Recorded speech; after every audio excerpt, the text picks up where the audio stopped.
Hi, folks. This is Miss Clarkson, and I'm one of the ninth grade honors English teachers.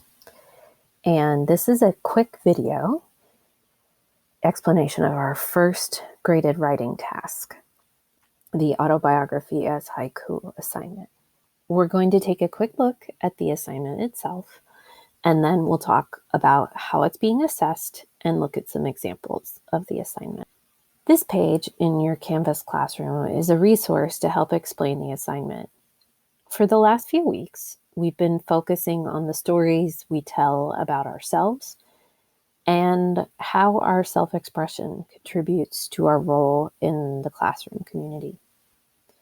This week and next, we'll be focusing on how the structures of language, like imagery, sentence structure, and word choice, help us to tell those stories.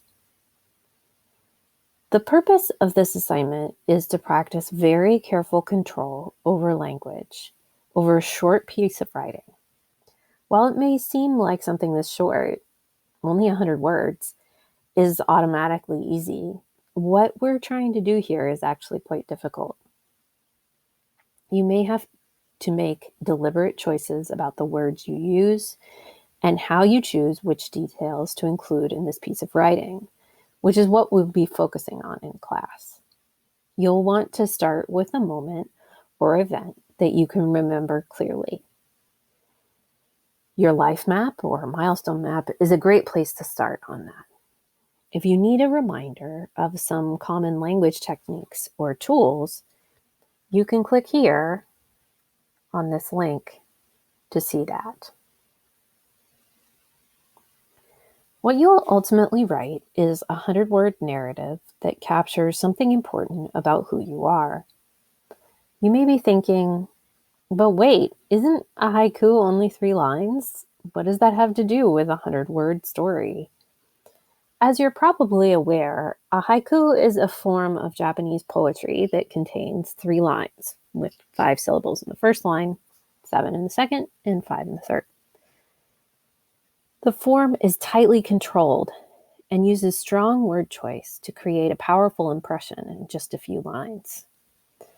The Washington Post feature, Autobiography as Haiku, takes this another step and offers people a chance to put a short moment of their own lives into a brief narrative that captures something powerful about who they are. Now is a good time to pause the video and take a moment to look at the 3 examples of this assignment at the bottom of this page. As you read, ask yourself what impact the story has on you. What do you now know or understand about the writer as a result of this short narrative? Pause the video now, and we'll come back in a minute to talk about one example in specific.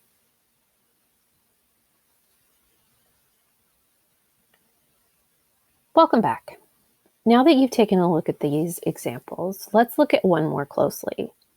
Mrs. Hashem Lyles' narrative is about a vivid memory of her childhood at the beach. Notice that in talking about this memory, she focuses on a very brief period of time and includes a little bit of dialogue to help her characters come to life. You may have observed that it's written in the present tense, even though the events clearly took place in the past. What effect does that have on you as a reader?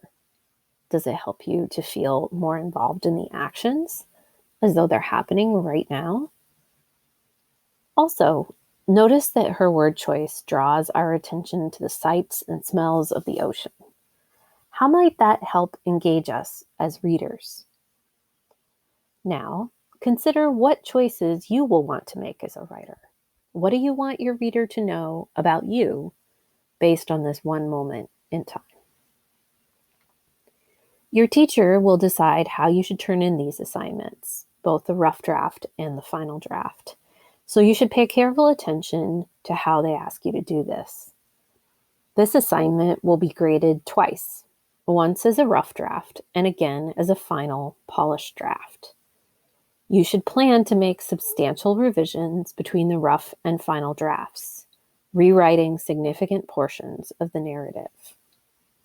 The rubric for the assignment focuses on command of ideas, structure, and language. Take a look at that rubric and any additional instructions your teacher has given you as you get started. We're looking forward to seeing your brief but spectacular narratives. Don't forget to ask your teacher if you need help or clarification.